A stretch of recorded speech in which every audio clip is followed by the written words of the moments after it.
KnowledgeSmart is not just about technology. It is about our people, our culture, our team, and our dedication to collaboration and simplifying the visualization of digital proficiency.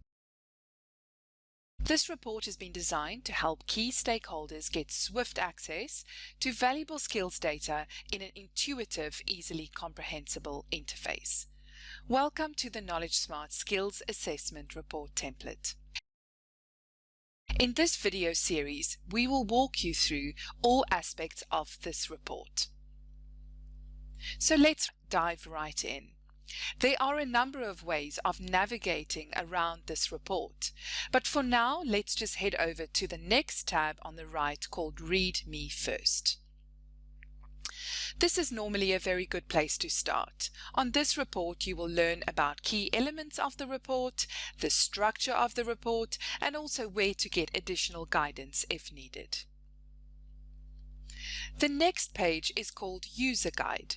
On this page, you will be able to access our step-by-step user guide in using this report, and also have access to some handy video walkthroughs in terms of how to export your data and also update the report with your skills data.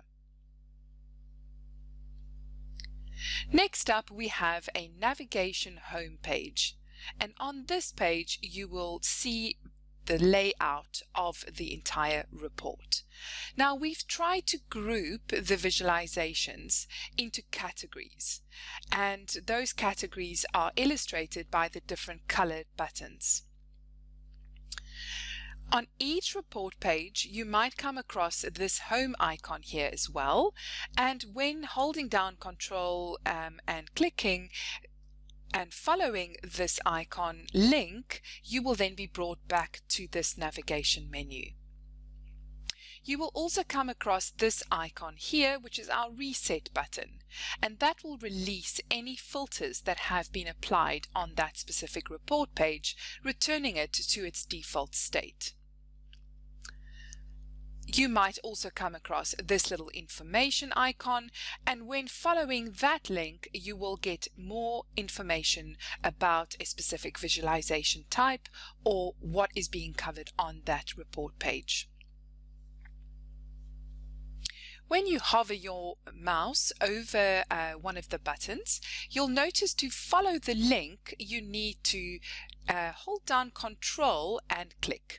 So that is how these buttons work.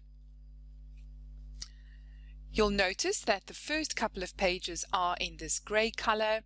We then take you to our filter pages, which are in this royal blue color.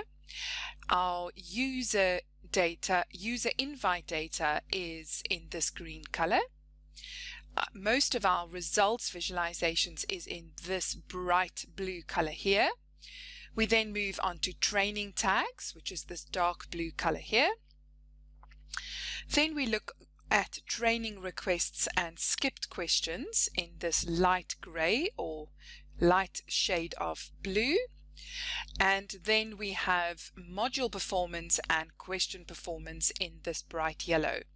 At the bottom, we've got 3 scorecard visualizations in this dark green color, and that is where we are grouping a number of visualizations onto one report to give you an idea of how you can build a scorecard for your data. As I said, there are a number of ways to navigate around this report. We've looked at the first way, which was just to jump to the next report tab. The other way would be to action these report navigation buttons via a control click. And the third way would be to use bookmarks. So if you don't see bookmarks, you would go to View and click this bookmarks area, and that will open up any bookmarks that have been created for this report. So you could then just click a specific bookmark to then be taken to that specific report page. And then to come back to the navigation home, just selecting that one again. In our next video, I will take you through our filter pages and why we've decided to group filters onto one page.